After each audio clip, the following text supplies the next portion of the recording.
আবার নেক্সট উইকে উত্তরবঙ্গ যাব সফরে। আপনারা কিন্তু সফর নিয়ে উল্টোপাল্টা এখন কেউ লেখার চেষ্টা করবেন না। তার কারণ হচ্ছে আমাদের কিছু প্রোগ্রাম রেডি হয়েও আছে। আর তাছাড়া উত্তরবঙ্গেও মাঝে মাঝে আমাকে জেলাগুলোকে মিট করতে হয়, কথা বলতে হয়। সেই জন্য মাঝে আমি মুর্শিদাবাদ, মালদা গেছিলাম, কিছুদিন আগে মুর্শিদাবাদে গেছিলাম আমি। তাই নেক্সট উইকে আমার সাথে চিফ সেক্রেটারিও যাবে। আমরা উত্তরবঙ্গে 3টে প্রোগ্রাম নিয়ে যাব মেনলি। একটা হচ্ছে চেম্বার্স বা ইন্ডাস্ট্রি যারা আছে, একটা সিনার্জিক প্রোগ্রাম হবে 20 তারিখে। 20 তারিখ বেলা 4টে, এই 19 তারিখে সরি সোমবার।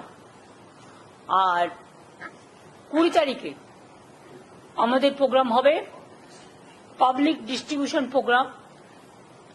বানারহাটে হলে সবচেয়ে ভালো হতো, আলিপুরদুয়ার আর জলপাইগুড়ির মাঝখানে হতো, কিন্তু যেহেতু এখন বর্ষার দিন, এখন আপনি হেলিকপ্টার ইউজ করতেও পারবেন না, কারণ যে কোনো সময় ঝড়, জল, টর্নেডোগুলো হয়।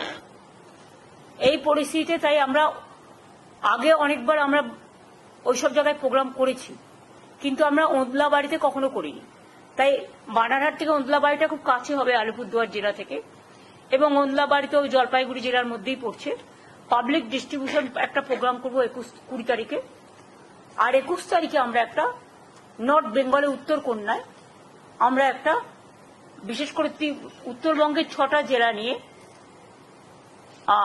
6টা কেন, এখন তো হচ্ছে তোমার দার্জিলিং কালিম্পংকে নিয়ে 8টা হয়ে যাবে, তাই তো? দার্জিলিং তো আলাদা জেলা হয়ে গেছে, কালিম্পং আলাদা জেলা হয়ে গেছে। তাহলে কুচবিহার, জলপাইগুড়ি, আলিপুরদুয়ার, দার্জিলিং কালিম্পং এর পক্ষে থেকে জিটিএ থাকবে, জিটিএ চেয়ারম্যান এবং সেক্রেটারি থাকবে।